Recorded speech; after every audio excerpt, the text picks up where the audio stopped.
من الشيطان الرجيم بسم الله الرحمن الرحيم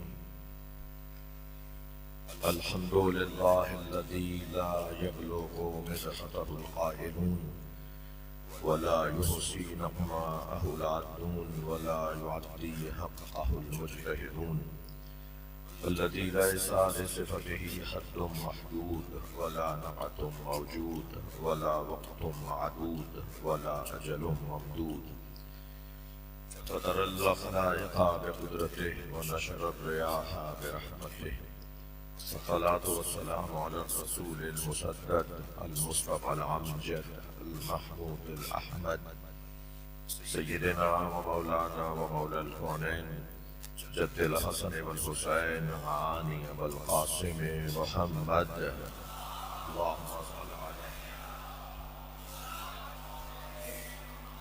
وآله الطيبين الطاهرين المعصومين الذين قال الله إنما يريد الله ليذهب عنكم الرجس أهل البيت ويطهركم تطهيرا اللهم صل على محمد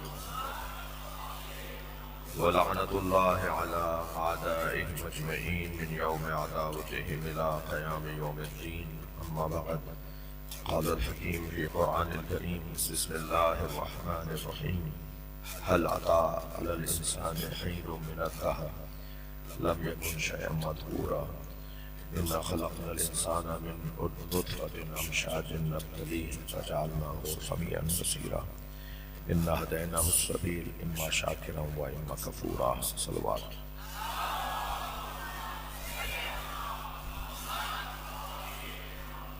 سورہ مبارک الدہر سورہ انسان کی ابتدائی 3 آیتیں پروردگار عالم اپنے اس کلام میں انسان کا تعارف کروا رہا ہے هل أتى على الإنسان حين من الدهر لم يكن شيئا مذكورا کیا کوئی انسان پر ایسا وقت آیا جب وہ قابل ذکر نہیں تھا انا خلقنا الانسان من نطفة امشاج نبتلیہ وجعلناه سمیعا بصیرا اور بے تحقیق ہم نے انسان کو خلق کیا ایک متحرک پانی سے جسے مختلف مراحل سے گزار کر اسے سننے والا اور دیکھنے والا قرار دیا انا ہدیناہ السبیل اما شاکرا و اما کفورا اور ہم نے اسے ہدایت کا رستہ دکھا دیا اب وہ چاہے تو شاکر بنے اور چاہے تو کافر بنے صلوات پڑھ لیں ذرا محمد والا اللہم صل علی اللہ نے اس کلام میں 2 طرح کے انسانوں کا ذکر کیا ہے ایک وہ انسان کہ جو قابل ذکر تھا ہر وقت قابل ذکر تھا کوئی وقت ہی نہیں تھا جب وہ قابل ذکر نہ رہا ہو یعنی وقت سے پہلے جو بنا تھا ابھی وقت نہیں تھا مگر وہ تھا اس کی خلقت کے بعد اللہ نے چاند سورج بنائے ہیں اور چاند سورج وقت بنانے کا ذریعہ ہے صلوات پڑھیں ذرا محمد والا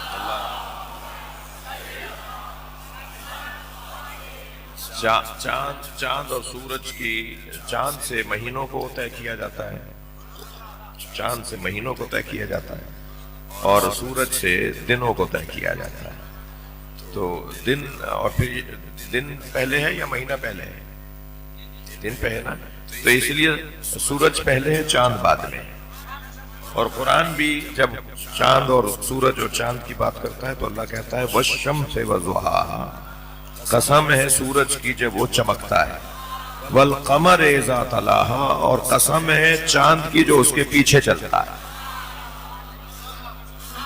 اب وہ سورج کے جو چمک رہا ہو اور وہ چاند جو سورج کے پیچھے چل رہا ہو تو یہ ظاہری چاند اور سورج بہرحال ان کا مقام ہے اللہ کی مخلوق ہے مگر اس چاند اور سورج میں اور اس چاند اور سورج میں جس کی قسم اللہ کھا رہا ہے بہت روشن واضح فرق ہے جو سورج گہن زدہ ہو جائے جو چاند گہن زدہ ہو جائے جو چاند بدلیوں میں بدلتا ہو جو کسی کو نظر آتا ہو اور کسی کو نظر نہ آتا ہو توجہ ہے حضرات کی وہ چاند بھی اللہ کی مخلوق ہے، مگر قابل قسم پروردگار وہ چاند ہے جو ہمیشہ والضحیٰ رہتا ہے،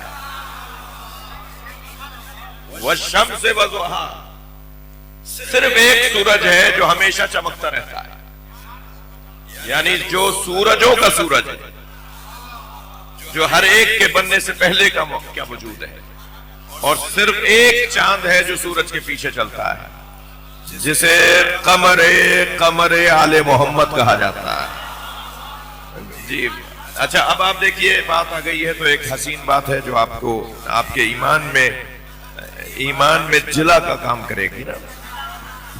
ایمان تو ہے آپ کے پاس، ہمارے ایمان میں جل آئے گی اور ایمان ذرا روشن تر ہو جائے گا۔ جی اس خاندان میں ہر فرد قمر ہے۔ ہاں، حضرت عبد المطلب کا لقب ہے قمر بطحا، اور حضرت ابو طالب کا لقب ہے قمر حرم۔ اچھا، حضرت قاسم کو دیکھا تو کہا کفل قتل قمر۔ حضرت قاسم کے چہرے کو دیکھ کر دشمن کہہ رہا تھا چہرہ چاند جیسا ہے، یعنی یہاں۔ اچھا، پھر جب چادر میں بی بی فرماتی ہے کہ جب سب چادر میں نبی نے میرے بابا نے لے لیے تو کانہ البدر فی لیلۃ تمامہ و کمالہ، یعنی چادر میں جب پنجتن آ گئے نا تو یہ پوری چادر ایسے لگ رہی تھی جیسے 14ویں کا چاند، یعنی علیحدہ علیحدہ ہوتے ہیں تب بھی چاند، یہ ایک جگہ جمع ہو جائے تب بھی چاند۔ یہ چاندوں کا خاندان ہے، چاندوں میں جسے چاند کہا جائے اسے عباس کہتے ہیں۔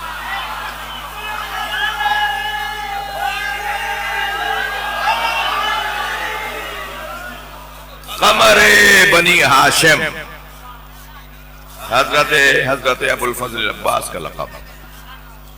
تو بات بہت روشن ہے کہ کوئی زمانہ ایسا نہیں تھا، کوئی دور ایسا نہیں تھا کہ جب انسان قابل ذکر نہ رہا ہو۔ انسان ہمیشہ قابل ذکر رہا ہے۔ بیٹا بیٹھ جاؤ، وہیں بیٹھ جاؤ میرے لالا۔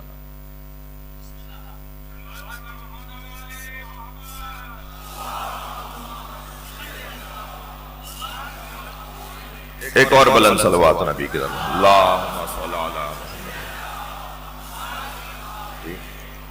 آپ صحیح بیٹھے ہوئے ہیں؟ آپ اللہ آپ کو اپنے امان میں رکھے۔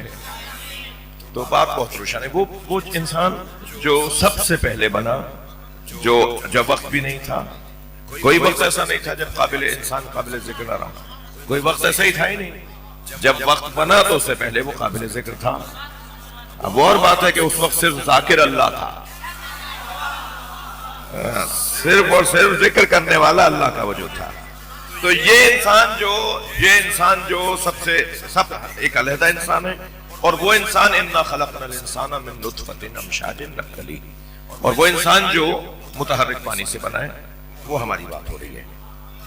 یہ انسان ہاں ایسا ہے کہ جسے اللہ نے پھر مختلف مراحل سے گزار کر ایک قطرہ بیمانی سے لے کر اور پھر پروردگار عالم نے ایک جثہ قرار دیا، انسان بنا دیا، یہ دنیا میں آ گیا، باصلاحیت ہو گیا، یہ دنیا کو اپنی مٹھی میں لے رہا ہے، یہ مریخ پہ قدم رکھ چکا، یہ چاند پر قدم رکھ چکا، یہ زمین کے تہہ میں اتر آیا، اور اس نے ساری دنیا کو ایسا مسخر کیا۔ آپ میں سے اب بڑی تعداد میں لوگ ہیں کہ جو فضائی سفروں میں رہتے ہیں، اتنے قوی، مضبوط، اتنے وزنی یہ جہاز، یہ ہوا میں اڑ رہے ہوتے ہیں، اور انسانوں کا وزن، ان کا اپنا وزن، پھر انسانوں کا وزن، اور پھر ہر ایک کے پاس کتنا کیجی تو ہوتا ہی ہے نا، تو کہتے ہیں اتنا آپ لے جا سکتے ہو، پھر اوور ویٹ بھی تو رہتا ہے ایسا۔ معلوم ہے ٹنوں منوں کا ایک اتنا بڑا وزن ہے جو ہوا میں اڑتا جا رہا ہے، اور وہ ایک جگہ سے اڑتا ہے باقاعدہ آرام سے دوسری جگہ اترتا ہے۔ انسان نے کیا کچھ نہیں کر دیا، یعنی اتنا کچھ کرنے کے بعد انسان، اتنا کچھ کرنے والا انسان، توجہ چاہوں گا، اتنا کچھ کرنے والا انسان ایک گندے پانی سے بنا ہے، اور اس کا تکبر تو دیکھو، کہتا ہے محمد ہم جیسا ہے، یعنی نبی مکرم کو، سرکار دو جہاں نبی کی ذات پہ صلوات پڑھے نبی کی۔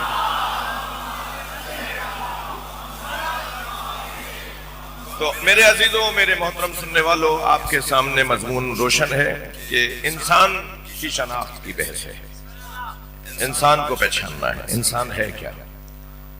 آپ سے عرض کیا تھا کہ انسان کی جو اصل ہے وہ عقل ہے، کل اور اس سے پچھلی گفتگو، اصل الانسان عقلہ، انسان کی جو بنیاد ہے، اساس ہے، وہ عقل ہے۔ عقل ایک ظرف ہے، اور اس ظرف میں جو چیز آتی ہے اسے علم کہتے ہیں، اور جتنا اس کا مظروف بڑھتا جاتا ہے، یہ آپ غبارہ ایک حد تک ہوگا نا، اس میں ہوا بنے گا، اس کے بعد پھٹ جائے گا۔ اس امام بارگاہ میں ایک جگہ تک گنجائش ہے، ایک حد تک گنجائش ہے، پھر کہیں گے جی اب دل دھرنے کی جگہ نہیں ہے، ایسے ہی کہتے ہیں نا بھائی، اندر اب دل دھرنے کی جگہ نہیں ہے۔ تو ہر ظرف کا ایک پیمانہ ہے، ایک حد ہے۔ عقل وہ ظرف ہے، یہ مولا علی کی تعبیر ہے، یہ نہج البلاغہ میں مولا علی کی طرح، عقل وہ ظرف ہے کہ جو مظروف کے بڑھنے سے کم نہیں ہوتا، بلکہ جتنا مظروف بڑھاتے رہتے ہیں وہ ظرف بڑا ہوتا چلا جاتا ہے۔ یعنی عقل اور زیادہ پرورش پاتی ہے، عقل اور زیادہ مضبوط ہو جاتی ہے، عقل اور زیادہ کارگر ہو جاتی ہے اگر اس کے اندر علم مسلسل بڑھتا رہے۔ تو بس اب انسان اپنے آپ کو پہچانے کہ اس کی اساس کیا ہے، اس کی اساس ہے عقل، اور عقل کے اندر آنے والے مظروف کو، اب یہ بھی ظرف ہے نا، گلاس رکھا ہے، اس میں یا دودھ ڈالیں گے آپ، یا پانی ڈالیں گے آپ، شربت ڈالیں گے جی، اس ظرف کا ایک مظروف ہے جی، اس کے اندر پتھر تو نہیں بھریں گے، اس کے اندر مثال کے طور پر آپ کوئی ایسی چیز جو اس کے مطابق نہیں ہے، جو میں بات کر رہا ہوں اللہ کرے میرا جوان وہی سمجھے، یعنی اس ظرف کے مطابق مظروف ڈالا جائے گا نا، اور عقل ہے ظرف، تو اس کے مطابق مظروف کیا ہے۔ اچھا یہ بھی میرے عزیزو ذہن میں رہے کہ معلومات کا ذخیرہ اور ہوتا ہے، علم اور ہوتا ہے۔ معلومات کی کثرت اور ہے، جس کو آپ جنرل نالج اور جس کو آپ کہتے ہیں معلومات، ہر موضوع پر ایک علیحدہ، علم اور ہے، اور معلومات کا ذخیرہ اور ہے۔ جو معلومات کا ذخیرہ ہے وہ کان سے جاتا ہے اور زبان سے نکلتا ہے، جو معلومات کا ذخیرہ ہے وہ کان سے جاتا ہے اور زبان سے نکلتا ہے، لیکن جو علم ہے نا وہ کان سے جاتا ہے اور دل میں رہتا ہے۔ جب وہ دل میں اتر آتا ہے تو ہر ایک چیز تو دل میں اترتی نہیں ہے، یعنی اب یہ ایک کے پیچھے ایک بحث ہے جو میں لے کر آ رہا ہوں، یعنی ہر چیز تو، ہر معلومات آپ کے دل میں اترتی ہے کیا؟ جاننے کی بات تھی، جان لی بس، لیکن کچھ معلومات ایسی ہوتی ہیں جس کو علم کہیں گے۔ علم جب بنے گا جب وہ دل میں اترے گا، لہذا جب وہ دل میں اتر آئے گا تو دل میں اترنے والے علم کو قلب میں اترنے والے، عقل اور قلب یہ الفاظ ذہن میں ہیں، قلب میں اترنے والے علم کو کہتے ہیں نور۔ العلم نور۔ طالب علم بیٹھے ہوئے ہیں بھائی، بات سنو، صرف مدرسوں میں پڑھایا جانے والا علم علم نہیں ہے، قاعدہ وہی رہے جو کان سے گیا ہو اور زبان سے نکل جائے، چاہے وہ یونیورسٹی میں پڑھایا جا رہا ہو، چاہے وہ مدرسے میں پڑھایا جا رہا ہو، وہ معلومات کا ذخیرہ ہے، علم نہیں ہے۔ لہذا آپ ناراض نہ ہوئیے گا، میں اپنے لیے کہہ رہا ہوں، ہمارے حلیے والے بھی بعض لوگ ہوتے ہیں جن کا علم ان کے کان سے جاتا ہے، زبان سے نکلتا ہے، اور ان کا علم بھی کیونکہ دل اور قلب کا حصہ نہیں بنتا تو ان کا کردار پکار کے بتاتا ہے یہ معلومات کا مجموعہ تو ہے، عالم نہیں ہے۔ مشکل بات ہے، مشکل بات ہے جو میں نے کر دی ہے، اللہ کرے کہ میری بخشش ہو جائے۔ ایک صلوات پڑھے ذرا محمد و آل محمد۔ میں اسی بات دیکھیں، انسان کی شناخت پر بات ہو رہی ہے، اسی بات کو میں ذرا لفظ بدل کے کہتا ہوں۔ میڈیکل کا علم دنیا کا علم ہے، یہ تقسیم اہل علم سے اور دانشوروں سے اور جو شخصیات تشریف فرمائے ان سے میں ایک عارضانہ اور ایک طالب علمانہ انداز سے ان سے کہہ رہا ہوں کہ ایک جملے کی اصلاح کی ضرورت ہے، اور وہ جملہ یہ ہے کہ ہم کہتے ہیں کہ یہ علم دین ہے اور یہ علم دنیا ہے۔ بھائی کیا پڑھ رہے ہو؟ دنیاوی علم پڑھ رہا ہوں۔ کیا پڑھ رہے ہو؟ دینی علم پڑھ رہا ہوں۔ یہ تو کوئی بات ہی نہیں ہوئی۔ تقسیم دنیاوی علم اور دینی علم میں نہیں ہے، تقسیم ہے دینی علم اور عصری علم. دنیا بھی کون سا علم ہوتا ہے بھائی؟ اللہ نہ کرے کسی کو دنیا کا علم ہو. دنیا کے بارے میں تو جاہل ہی رہو تاکہ علی کے شیعہ کہلاؤ.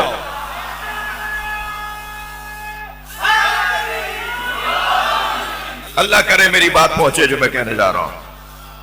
یہ تقسیم ٹھیک نہیں ہے. یہ دنیاوی علم یا دینی علم. کیا پڑھ رہے ہیں؟ دینی علم پڑھ رہے ہیں. مولانا حضرات مدرسے میں پڑھنے والے، قرآن اور تفسیر پڑھنے والے، حدیث اور فلسفہ پڑھنے والے کیا پڑھ رہے ہیں؟ دینی علم پڑھ رہے ہیں. اور یونیورسٹی میں جو پڑھ رہے ہیں کیا پڑھ رہے ہیں؟ یہ دنیاوی نہیں. یہ تقسیم ہی صحیح نہیں ہے. جی بہت سارے عالم ہیں جو مدرسے میں پڑھتے ہیں، وہ عالم دین نہیں ہے. وہی جو بات میں نے پہلے کی تھی، میں اب ذرا لہجہ اور الفاظ بدل کے کہہ رہا ہوں. بہت سارے لوگ جو مدرسوں میں پڑھتے ہیں وہ عالم دین نہیں ہے، وہ عالم دنیا ہے. اور بہت سارے لوگ جو یونیورسٹی میں پڑھتے ہیں وہ عالم دنیا نہیں ہے. اگر انہوں نے اپنے علم کو اپنی زندگی کا حصہ بنایا ہے، اگر ان کا علم کان سے جا کر دل میں اترا ہے، تو چاہے وہ یونیورسٹی کا ڈاکٹر ہو، وہ عالم دین ہے. بات گئی میری ہے نہیں؟ یعنی جسے اس کا علم انسان نہیں بنا رہا، جسے اس کا علم احساس اور فطرت اور ضمیر تک نہیں لے جا رہا، وہ چاہے کوئی بھی ہو، چاہے میرے حلیے میں ہو، وہ ضروری نہیں ہے عالم دین ہوگا. عالم دین یونیورسٹی والے بھی عالم دین ہیں، مدرسے والے بھی عالم دین ہیں. ہر وہ شخص جسے احساس ہو کہ میں کسی کا پابند ہوں، میں کسی کے حکم کا پابند ہوں، میرا کوئی خالق ہے، میرا کوئی رب ہے، میرا کوئی مولا ہے، مجھے بھی کوئی دیکھ رہا ہے. اگر اس کو یہ احساس ہی نہیں ہے تو چاہے کتنا ہی بڑا ہی ظاہر علمی اعتبار سے دانشور ہو. یہ جو وجود ہے ہمارا، یہ ہم مولا فرماتے ہیں کہ علم جب انسان کے دل کا حصہ ہو جاتا ہے تو اس کے اعضاء و جوارے سے وہ مترشح ہوتا ہے. توجہ ہے حضرات کی؟ بڑی عنایت آپ کی توجہات کا. اس کے اعضاء و جوارے سے اس کا علم مترشح ہوتا ہے. اسے بتانا نہیں پڑتا یہ عالم ہے. ایک شخص نے مولا علی کے سامنے اس بحث کو لیا، یہ بات شروع کی کہ وہ اہل بیت میں شامل نہیں ہے، وہ نہیں. مولا نے فرمایا یہ بحثیں ہمارے سامنے نہ کیا کرو. میرے مولا نے فرمایا یہ بحثیں ہمارے سامنے نہیں کیا کرو. سنو، یخبرکم علمہم عن علمہم، میں اہل بیت کی صفات بتاتا ہوں، تو ان صفات کو دیکھو گے، خود پہچان لو گے اہل بیت کون ہے. ان صفات میں میرے مولا نے سب سے پہلی صفت یہ بیان فرمائی کہ اہل بیت کا علم بتائے گا کہ وہ کتنے بڑے عالم ہیں. بردباری، تحمل مزاجی، سنگینی، وجود کے اندر سنگینی، یہ انسان کا پتہ بتاتی ہے نا. تھک تو نہیں رہا میری باتوں سے؟ بات تھوڑی سی آگے جائے. عزیزو، یہ جو قرآن نازل ہوا ہے نا، جو قرآن نازل نزول مفہوم ہوا ہے. آپ کو یاد ہے نا یہ بات، شاید پچھلے یا اس سے پچھلے دفعہ ہم کر چکے ہیں کہ ایک چیز جب نیچے سے اوپر سے، معاف کیجیے گا، اوپر سے نیچے آتی ہے نا، اسے کہتے ہیں نزول. مثلا ابھی میں ممبر سے اتروں گا، یہ میرا ممبر سے نزول ہے. میں اوپر آیا ہوں، یہ صعود ہے یا حبوط ہے؟ یہ صعود ہے، میرا اوپر چڑھنا ہے، اور اترنا نزول ہے. حبوط بھی اور نزول بھی اترنے کو کہتے ہیں. یعنی اترنا اور یعنی اترنا نزول، اترنا حبوط، چڑھنا صعود. ٹھیک ہے؟ قرآن نازل ہوا یا نہیں؟ هو الذی انزل علیک الکتاب، نازل ہوا ہے نا. تو نازل ہونا یعنی اپنی اصلی جگہ سے نیچے آیا. اصلی جگہ پہ کیا ہے؟ قرآن. انہ لقرآن کریم فی لوح محفوظ. اللہ اکبر. کتاب مکنون فی لوح محفوظ. یہ ہے وہ جو قرآن ہے نا، وہ جو قرآن کریم ہے نا، وہ کتاب مکنون ہے، لوح محفوظ پر ہے. آیت یہاں رک گئی ہوتی تو میرا مطلب واضح نہ، جو میں کہنا چاہ رہا ہوں وہ آیت ہی سہارا دے رہی ہے. وہ کیا ہے؟ فی لوح محفوظ لا یمسہ الا المطہرون. جسے سوائے صاحبان طہارت کے کوئی مس نہیں کر سکتا. تو کیا مطلب ہے؟ اس قرآن کو تو آپ ہم سب مس کر رہے ہیں. یہ قرآن تو ہم سب مس کر رہے ہیں. پھر وہ کون سا قرآن ہے جسے سوائے صاحبان طہارت کی مس نہیں کر سکتے؟ جو الفاظ میں نہیں ڈھلا، جو علم الہی ہے، جو الفاظ میں نہیں ڈھلا. وضع الفاظ قرآن کے نزول کا ذریعہ ہے. کتنی چیزیں ہوتی ہیں جو بولنے سے اور نامفہوم ہو جاتی ہیں. ایک چیز بہت واضح تھی، انہوں نے جو بول کر اس کو اس میں محدود کر دیا. اس لیے جو شاعری میں دم ہے نا وہ نثر میں نہیں ہے. یعنی جو نظم میں دم ہے نا وہ نثر میں نہیں ہے. نظم میں کیونکہ اشارہ ہوتا ہے، کنایا ہوتا ہے. تو شاعر نے ایک بات کی، 50 مطلب نکل رہے ہیں، ٹھیک ہے، لیکن جب نثر میں ہم آئیں گے تو مطلب کو ہم محدود کر دیں گے. ایسے ہی ہے، الفاظ بعض اوقات معانی اور مفاہیم کو محدود کر دیتے ہیں. الفاظ اس کو محدود کر دیتے ہیں. قرآن نازل ہوا ہے اس لیے کہ الفاظ میں آیا ہے. قرآن کا نازل ہونے کا مطلب یہ ہے کہ الفاظ میں آیا ہے. جو قرآن الفاظ میں نہیں آیا وہ نازل نہیں ہوا، اور وہ نازل نہیں ہوا کیونکہ قرآن اچھا یہ بھی غلط فہمی نہ ہو، نزول مفاہیم اور ہے، زوال مفاہیم اور ہے. الفاظ میں اترنے کا مطلب یہ ہے کہ یہ مفاہیم نازل ہوئے ہیں. اس کا یہ مطلب نہیں ہے کہ مفہوم جو ہے زوال پذیر ہو گیا، مفہوم ہی ختم ہو گیا. نہیں، جتنا اللہ کو پتا تھا اس مخلوق کا فہم و فراست ہے، پروردگار عالم نے اس معیار کے اوپر لے جا کر قرآن کے الفاظ کو رکھ دیا. اللہ میرا ساتھ دیجئے تھوڑا سا. دیکھیے ہماری زبان میں کیوں نہیں قرآن نازل ہوا؟ ممکن ہے کوئی کہے صاحب اردو کی تو 200 سال کی پرانی تاریخ ہے. اچھا جی سندھی کی تو 800-900 سال پرانی تاریخ ہے، شاید 1000 سال پرانی تاریخ ہے. پنجابی کی اور سرائکی تو ایسی پرانی تاریخ ہے. پروردگار عالم نے ان زبانوں میں قرآن کو کیوں نازل نہیں کیا؟ اس لیے کہ اللہ اکبر، قرآن کو اللہ نے عربی میں نازل اس لیے کیا کہ یہ زبانوں میں زیادہ وسعت رکھتی تھی. اب پہلے ہی وہ نازل ہو رہا ہے تو کوئی زبان ایسی لی جاتی جس میں اور بھی مفاہیم محدود ہو جاتے ہیں. اللہ نے زبانوں میں وہ زبان لی جو اور زبانوں میں زیادہ مفاہیم رکھتی ہے. یعنی نازل ہوا ہے قرآن، زوال نہیں ہوا ہے قرآن کا. اور اگر یہاں بھی تسلی نہ ہو رہی ہو، نہیں مولانا آپ کی بات سے تو یہ سمجھ میں آ رہا ہے کہ نہ جانے انگنت معنات مانی تھے، الفاظ میں ڈھل کر اس نے بہرحال 200 رہ گئے، 400 رہ گئے. بھائی کتنے ہوں گے؟ عربی میں بھی ہوں گے تو محدود تو ہے نا. ایک حد تو آ جائے گی کہ ہاں یہ 600 سے زیادہ اس کے مطلب نہیں ہے. ایسے ہی ہے نا، 600 پہ بھی رک گئے نا. اور یہ 600 پہ نازل ہونے سے پہلے تو یہ نہ جانے کتنا تھا. بھائی تبھی تو اہل بیت کو رکھا ہے قرآن کے ساتھ. اگر قرآن کو اکیلا مانو گے، محسوس کیجئے گا میں کیا کہہ رہا ہوں، اگر اکیلا قرآن، مجھے نہیں پتا کس نے کہا تھا کہ مجھے قرآن کافی ہے، میں اس بحث میں نہیں جا رہا. میں تو یہ کہہ رہا ہوں کہ جو بھی قرآن کو اکیلا ماننا چاہتا ہے وہ انسان کی پرورش کا دشمن ہے.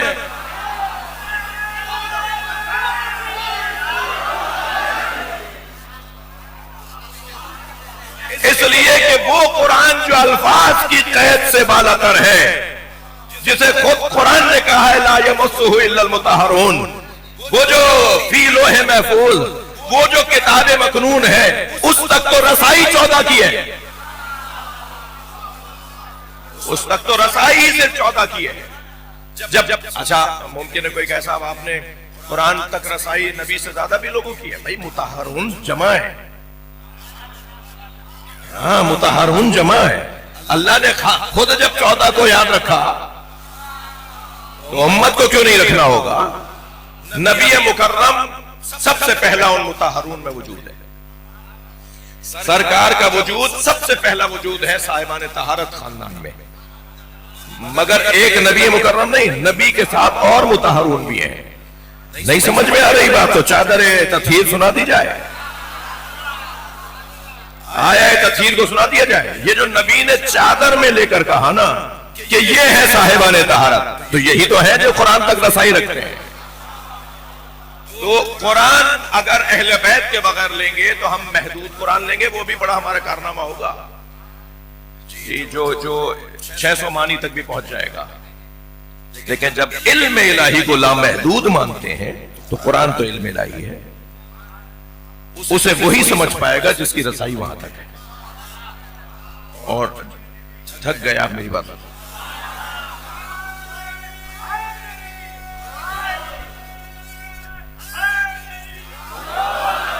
ایک اور صلوات پڑھی.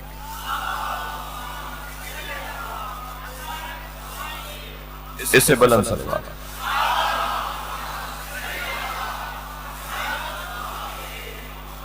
تسلی دیجئے تھوڑی سی بات اور آگے جائے.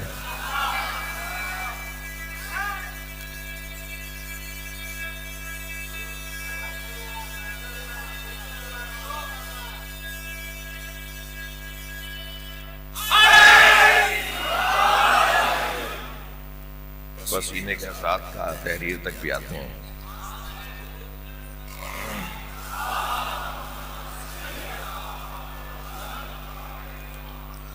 دیکھیے میں صحیح رخ پہ جا رہا ہوں الحمدللہ. جو میں نے یادداشت کی تھی میں اسی کی ترتیب میں ہوں. یہ خون جگر کے مضامین ہیں. یہ مضامین جو ہے وہ عام بیان نہیں ہوتے، اور ہم لوگ تو یہ سوچ کے ان مضامین کو ترک کر دیتے ہیں کہ صاحب اس کی سماعت نہیں ہوگی، لوگ کہیں گے کیا لے کے بیٹھ گئے. لیکن آپ کا ممنون ہو کہ آپ مسلسل مجھے برداشت فرما رہے ہیں اور سن رہے ہیں. بات آ گئی یہاں تک کہ قرآن نازل ہوا ہے، اور قرآن جس پر نازل ہوا ہے وہ اس کے نازل ہونے سے پہلے اسے جانتا تھا. یعنی سرکار دو جہاں کے قلب مبارک پر اترا ہے نا، تو جس کے قلب مبارک پر اترا ہے نا وہ اسے جانتا تھا. یہ تو آفیشل کام تھا، یہ تو سرکاری کام تھا. بھائی آپ لوگوں سے زیادہ اور کون ان الفاظ کو سمجھے گا؟ یہ جو جبریل امی بار بار قرآن کی آیتیں لے کر آ رہے تھے، یہ ان کی ڈیوٹی تھی. اس کا یہ مطلب مت لینا کہ وہ پڑھانے آ رہے تھے، وہ سکھانے آ رہے تھے. نبی کے لیے کوئی نئی بات تھی. اس لیے کہ قرآن کے نزول کو دو طرح سے بیان کیا گیا ہے. ایک نزول دفعی ہے، انا انزلناہ فی لیلۃ القدر، انا انزلناہ فی لیلۃ المبارکہ. دونوں آیتیں ہیں. ایک تو سورے کا حصہ ہے اور ایک سورے کے درمیان کا حصہ ہے. ہم نے اس کو شب قدر میں نازل کیا ہے، ہم نے اسے شب مبارکہ میں نازل کیا ہے. اب مجھے وہ عرفانی بحث میں نہ جانے دیں عرفان بھائی کہ جس کے اندر اگر میں گریز لوں گا تو بہت وسیع میدان ایک اور شروع ہو جائے گا. اس سے ایک اور میدان نکلتا ہے. انا انزلناہ فی لیلۃ القدر، اس کھڑکی سے ایک اور بڑا میدان کھلتا ہے. انا انزلناہ فی لیلۃ القدر، ہم نے اسے شب قدر میں نازل کیا ہے. انا انزلناہ فی لیلۃ المبارکہ، ہم نے اسے مبارک رات میں نازل کیا ہے. سیدہ اپنے سینے پہ ہاتھ رکھ کے فرماتی ہیں انا لیلۃ القدر.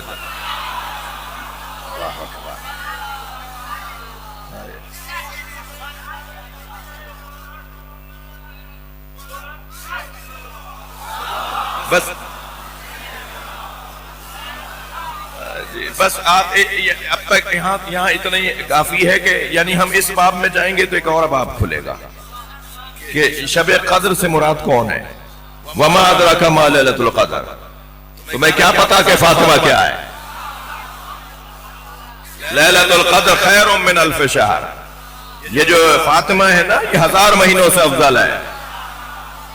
جی جو اہل بیت کے خلاف نبی کے نظام کو بگاڑ کر 80 سال تک دو حکومتیں بنی رہیں، بنی امیہ بنی عباس، کہیں اور ذہن نہ لے جائیے.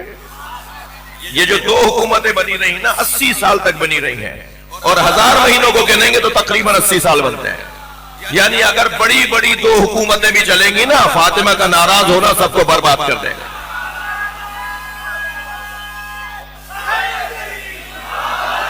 وما ادراک ما لیلۃ القدر. تو میں یہ ایک اور بات، مگر میں اس مضمون میں نہیں ہوں. میں دوبارہ اس کھڑکی بند کر کے واپس آ رہا ہوں. اور بحث یہ ہے کہ وہ جو قرآن نازل ہوا ہے وہ الفاظ کے وضع میں آیا ہے، وضع الفاظ میں آیا ہے. اس کے لیے الفاظ اللہ نے بنائے ہیں، محدود ہے وہ. لیکن جو کتاب مکنون ہے وہ لامحدود ہے. ٹھیک ہے، وہ جو لامحدود علم الہی سے بھی جڑا ہوا وجود ہے، اور وہ جو جن پر الفاظ کی صورت میں قرآن نازل ہوا ہے، وہ یہ کہتے ہیں نحنو معاشر الانبیاء امرنا ان نکلم الناس علی قدر عقولہم، جن پر وہ قرآن بھی روشن ہے، جن پر یہ قرآن تو اترا ہی ان کے ہاں ہے، یعنی یہ تو بہت ان کے لیے آسان تھا نا، یہ ان کے لیے آسان تھا۔ وہ جو سنگین سواری کہیں اترتی ہے تو جہاں وہ اترتی ہے نا وہ جگہ اس سے زیادہ سنگین ہوتی ہے۔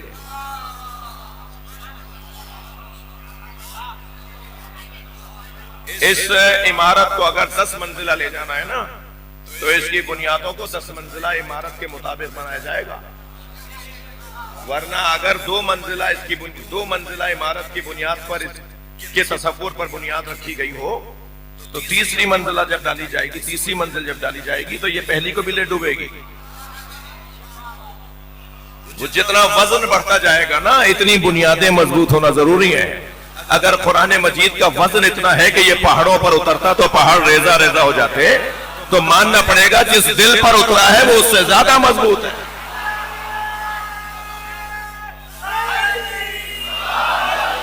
بات روشن ہے؟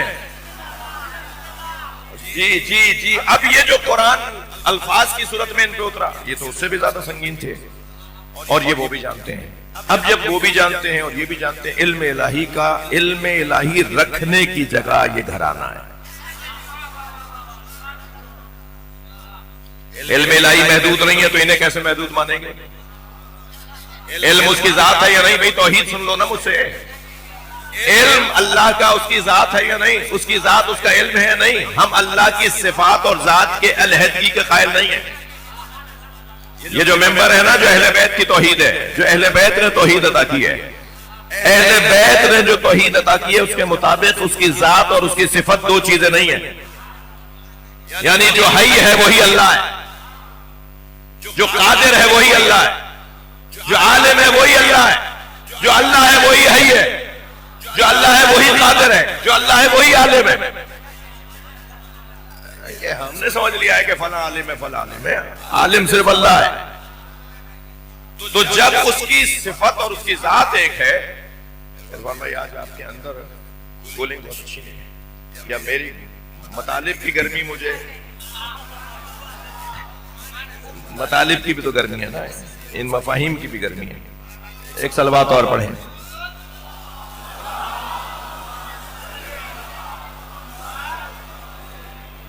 بات آگے جائے تھوڑی سی، میں اپنے آپ کو سمجھا رہا ہوں کہ مجھے جلدی نہیں کرنی، بات منتقل کرنی ہے۔ جی، اللہ کا علم اور اس کی ذات 2 علیحدہ چیزیں نہیں ہیں، یعنی جب اس کی ذات اس کے علم ہے، بھئی کچھ میں نقوی صاحب آپ سے دعا چاہوں گا، جب اس کی ذات اور اس کا علم ایک ہے، ٹھیک ہے، تو اس کی ذات تو محدود نہیں ہے، تو اس کا علم بھی محدود نہیں ہے۔ اور معصوم فرماتے ہیں نحنو ایبت علم اللہ، ہم اللہ کا علم رکھنے کا ظرف ہے۔ ایبا عربی زبان میں کہتے ہیں اس صندوق کو جس میں قیمتی چیزیں رکھی جاتی ہیں، عربی میں ایبا اس صندوق کو کہتے ہیں جس میں قیمتی اور مہنگی چیزیں رکھی جاتی ہیں۔ اللہ کے علم سے زیادہ کوئی مہنگی چیز ہے؟ تو معصوم فرماتے ہیں ہم اہل بیت اللہ کا علم رکھنے کی جگہ ہے۔ بھئی ایک جملے کی خاطر میں نے 5-8 منٹ آپ کے لے لیے، اور ایک جملہ یہ ہے کہ جب اللہ کا علم اس کی ذات کی طرح محدود نہیں ہے تو اللہ کا جہاں علم رکھا جا رہا ہے کم سے کم تم انہیں تو محدود نہ کہو۔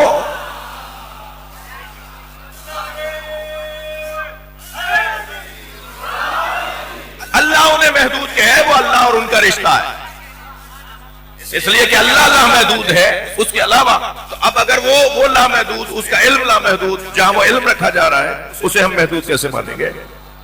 تو عزیزان گرامی اس الجھن کو ہم ایسے دور کریں گے کہ جب امام سے کسی نے سوال کیا آپ اللہ ہیں یا اللہ کے غیر ہیں، حضرت نے فرمایا سورج دیکھا ہے؟ کہنے لگا ہاں دیکھا ہے۔ حضرت نے فرمایا شعائیں دیکھی ہیں؟ کہاں ہاں دیکھی ہیں۔ حضرت نے فرمایا بتاؤ شعائیں سورج ہیں یا سورج سے جدا ہیں؟ اس نے کہا مولا شعائیں نہ سورج ہیں نہ سورج سے جدا ہیں۔ فرمایا ہمارے حالات بھی اللہ کے ساتھ ایسے ہی ہیں۔ صلوات پڑھ لیں محمد و آل محمد۔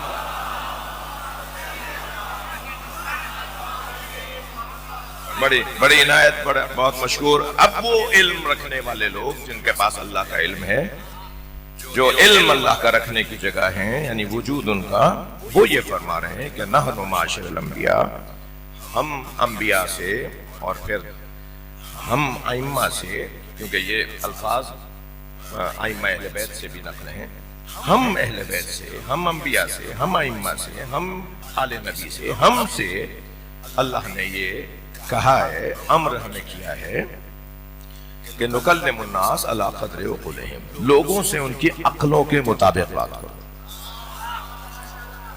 اب لوگوں سے اس گھرانے کو بات کریں. عقل انسان کی شناخت، انسان کی اصل، انسان کی بنیاد، انسان کی فضیلت. للانسان فضیلتان، یہ حدیث سنا چکا ہوں میں آپ کو. انسان کی دو ہی فضیلتیں ہیں، بالعقل و بالمنطق. جی العقل والمنطق، بالعقل یستفید و بالمنطق یفید. یہ حدیث آپ سے سنی ہے مجھ سے.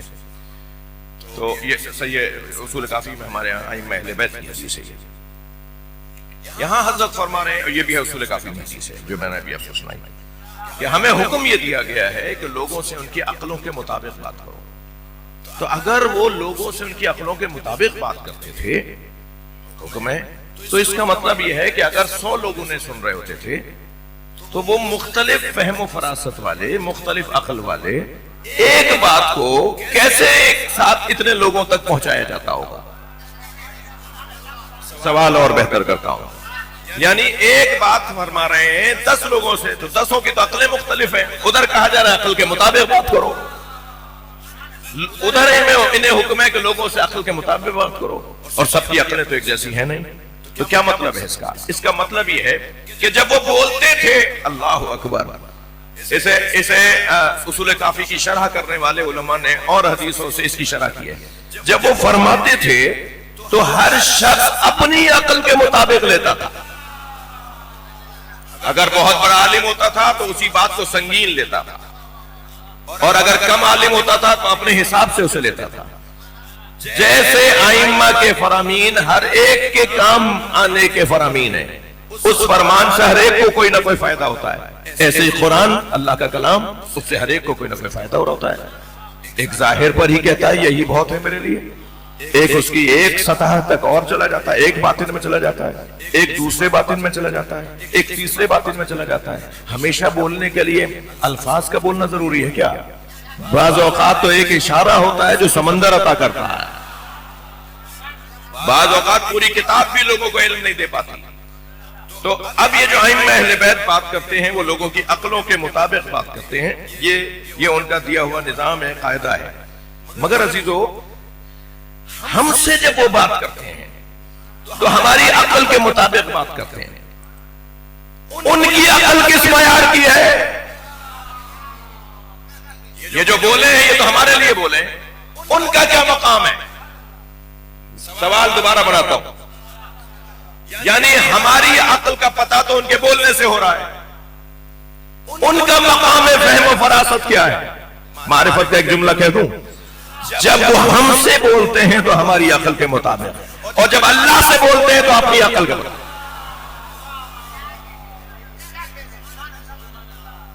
جب انہوں نے اللہ سے بات کی ہے، انہوں نے اپنے مقام علمی کے مطابق بات کی ہے. لہذا کسی اور کو حق نہیں ہے کہ وہ نمازوں کی ترتیب دے. نبی ہی کہہ سکتے ہیں صلو کما رأیتمونی اصلی، نماز ایسے پڑھو جیسے میں پڑھ کے دکھا رہا ہوں. اس لیے کہ نماز اللہ سے بات کرنے کا سلیقہ ہے، جو میں بول رہا ہوں وہی رٹتے رہو تو تمہیں ثواب مل جائے. صلوات پڑھ لیں محمد و آل محمد.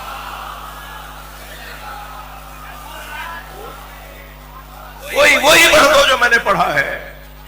اب آپ اندازہ کیجئے، دعاؤں کو دیکھیے.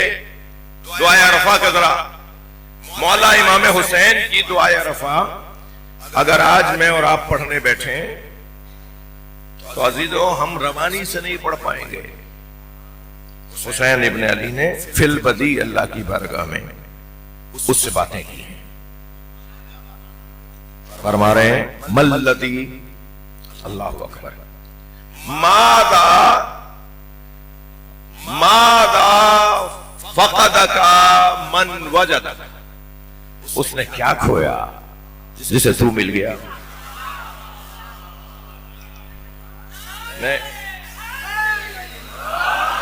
ماذا فقد من وجدک، اس نے کیا کھویا جسے تو مل گیا. ملذی وجدک من فقدک، اور اس نے کیا کھویا جسے تو مل گیا. اس نے کیا پایا جسے تو نہیں ملا. اس نے کیا پایا جس نے تجھے نہیں پایا، اور اس نے کیا کھویا جس نے تجھے پا لیا. اب اس ایک ہی جملے کے اوپر آپ رکیے تھوڑی دیر. میں کیونکہ جس علاقے میں مجلس پڑھ رہا ہوں، کم سے کم ہر دوسرا بندہ یا خود کسی ذمہ داری کا حامل ہے، اور یا جڑا ہوا ہے ان لوگوں سے جو معاشرے کی اور سماج کی ذمہ داریوں کو اپنے کاندھوں پہ لیے ہوئے ہیں. کسی بھی شعبے زندگی سے ان کا تعلق ہو، کسی بھی ادارے سے اور آفس سے، اور کسی بھی جو ہے وہ شعبہ ذمہ داری ان کی ہو، مگر کوئی نہ کوئی یہاں پر یا خود ہے یا وابستہ ہے. ایسے ہی میں ان سے ایک جملہ کہہ کے جاؤں. پاکستان کی بربادی اور تباہی اور مسائل اور مشکلات اور الجھنوں کا جو سبب ہے، ان میں ایک موٹا سبب یہ ہے کہ یہ بھول گئے کہ اللہ دیکھ رہا ہے. بھائی یہاں تو نعرہ بنتا تھا نا آپ کا.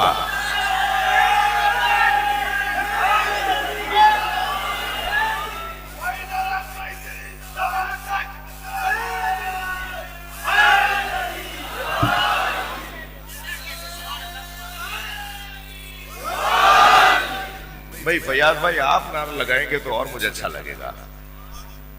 نعرہ لگائیں. صلوات پڑھیں محمد و آل محمد.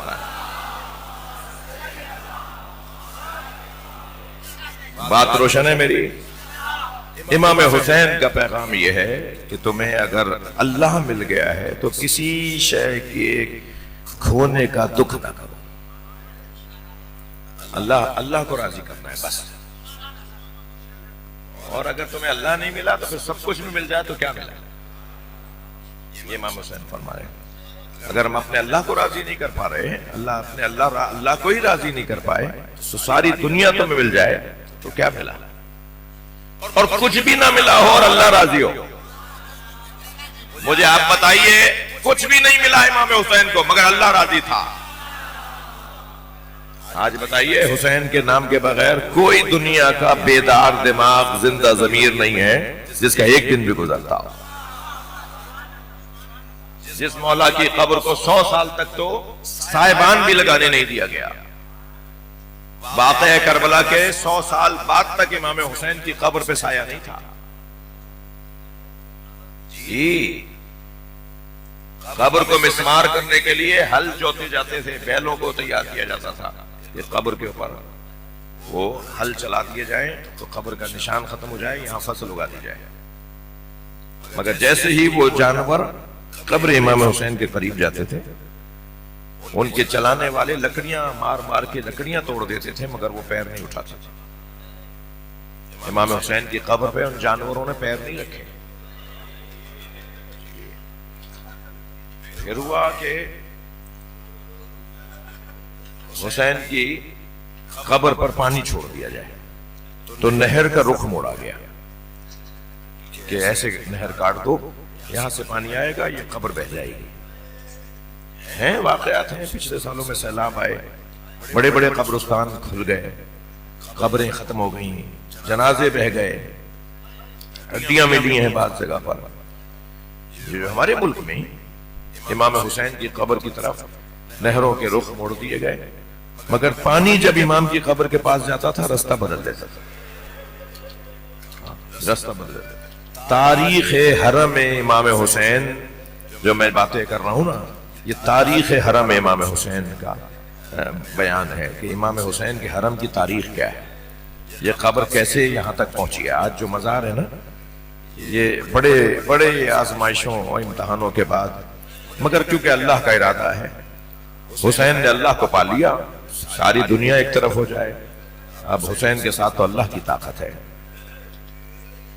اور پھر اس کے بعد کچھ مجاہدوں نے ہمت کی کہ اس طرح کی حرکتیں اور توہین نہ ہونے دیں، اور وہ حفاظت کے لیے یہ جو ہائری خاندان ہے، ہمارے عرب دنیا میں ایک خاندان کہلاتا ہائری، فلاں ہائری فلاں ہائری، یہ وہ خاندان ہے جنہوں نے پہلی مرتبہ ان کے آبا و اجداد نے، آج کے جو ہائری لوگ ہیں، یہاں لاہور میں فیملی ہے پوری ہائری، آیت اللہ علی ہائری بہت بزرگ، علامہ اقبال کے استاد، علامہ اقبال کو جو اہل بیت کی تعلیمات سے آشنا کیا وہ آیت اللہ علی ہائری نے کیا، یہی لاہور میں دفن ہے۔ 400 جلدوں پر مشتمل تفسیر لکھی انہوں نے اسی لاہور میں بیٹھ کے۔ تاریخ تشیع میں اتنی مفصل تفسیر نہیں لکھی گئی، نہ ان سے پہلے نہ ان کے بعد۔ اس تفسیر کا نام ہے لوامع التنزیل، سینکڑوں جلدوں پر مشتمل تفسیر۔ یہ ہائری جو خاندان ہے، ان کے آبا و اجداد تھے جو امام حسین کی قبر کے محافظ گھرانہ تھا۔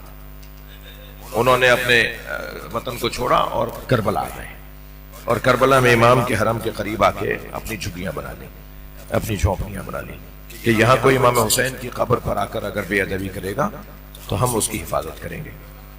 تو متوکل کا زمانہ، اس نے کہا کہ ان لوگوں کو مار دو، ان لوگوں کو سب کو مار دو۔ کیا مسئلہ تھا ان لوگوں کے لیے؟ ایسا کام تو یہ روزانہ کرتے تھے ظالم۔ اب لشکر چلا ہے انہیں مارنے کے لیے، تو جیسے ہی قریب پہنچے تو انہوں نے بھی تیر کمان نیزے اور تلواریں اٹھائی ہوئی تھی، تو یہاں سے تیر پھینکے جاتے تھے، تو جو تیر انہی کا جاتا تھا نا وہی تیر آ کے انہیں لگتا تھا۔ مجھے نہیں، میں مجبور ہو رہا ہوں کہ پہلے زمانے میں قبیلوں کے تیر بھی ہوا کرتے تھے، یعنی تیر بتاتا تھا کس قبیلے کا ہے، معلوم ہوتا تھا کہ یہ مارا کس نے تھا، اسی کی بنیاد پر بھی بدلے ہوتے تھے۔ تمہارے قبیلے کا تیر چلا تھا، وہی تیر جو یہ پھینکتے تھے ان لوگوں پر، ہائریوں پر، وہی تیر پلٹ کے انہیں لگتا تھا، یہ اپنے تیروں سے مارے جاتے تھے۔ یہ حسین مولا کا معجزہ، حضرت کی قبر کو بچانے کے لیے اللہ نے ارادہ کیا۔ جی آج ہم ہزاروں میل کے فاصلے پر بیٹھے امام بارگاہ میں امام حسین کو یاد کر رہے ہیں نا۔ اتفاق سے عراق میں بھی آج 7 محرم ہے،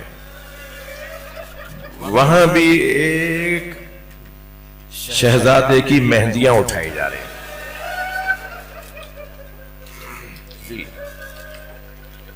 آپ جائیں گے نا جب کربلا، اللہ آپ کو کسی غم میں نہ لائے، جب آپ کربلا جائیں گے نا تو خیمہ گاہ جو مخیم ہے، خیمہ گاہ، اس میں حضرت قاسم کا خیمہ علیحدہ سے بنا ہوا ہے، اور حضرت قاسم کے خیمے میں آج بھی شادیوں کی منتیں بڑھانے یا منتیں اٹھانے کے لیے عرب کے دیہات کی عورتیں آتی ہیں۔ اگر ان کی بچیوں کی شادیاں نہیں ہو رہی ہیں یا بچوں کے رشتے اچھے نہیں ہو رہے ہیں تو حضرت قاسم کے خیمے میں جا کر وہ کچھ ایسی نشانی رکھ کر آتی ہیں جو شادیوں سے متعلق، سہرے بھی چھوڑ کر آتی ہیں، جی مہندیاں بھی چھوڑ کر آتی ہیں۔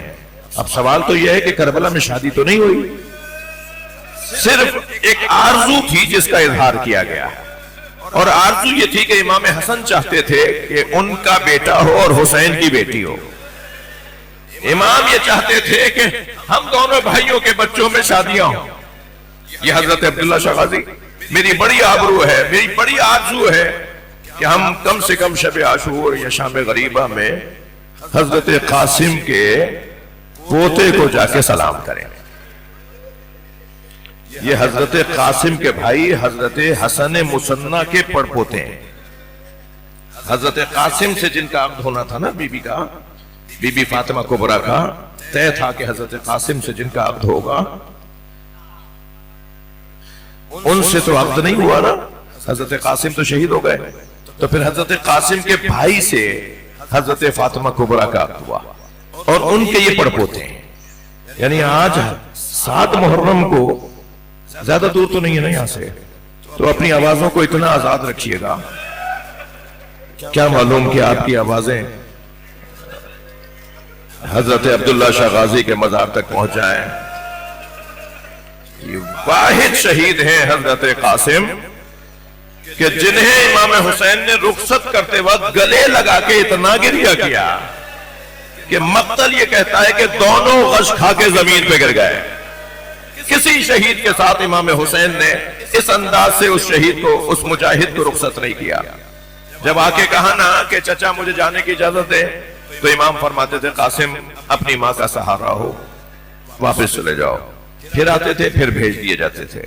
تیسری مرتبہ حضرت قاسم کی والدہ نے خیمے میں بلا کے کہا کہ تمہارے بابا نے مجھ سے کہا تھا جب کوئی مشکل گھڑی آئے تو میری یہ تحریر نکال لینا، جسے بعض علماء کہتے ہیں تعویذ، ایک تحریر مولا نے دی تھی۔ جب حضرت ام فروا نے وہ تحریر دیکھی تو وہ تحریر امام حسین کے نام تھی، حضرت امام حسن کی تحریر اپنے بھائی کے نام تھی۔